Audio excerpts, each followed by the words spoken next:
Hello, so let's talk about Article 1166.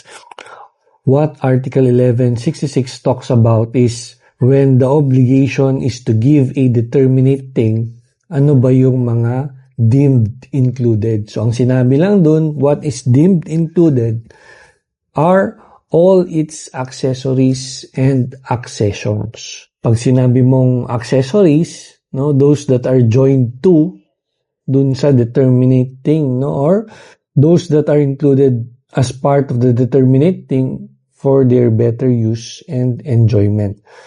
An example would be, kapag nagbenta ka ng sasakyan, of course, kasama yung susi. Kapag sinabi mo ng mga accessions, these are additions or improvements to a thing. So in this case, determinate thing. An example of that would be, kapag nagbenta ka ng lupa, no, anything that is built or inside the land, no, is deemed included, no.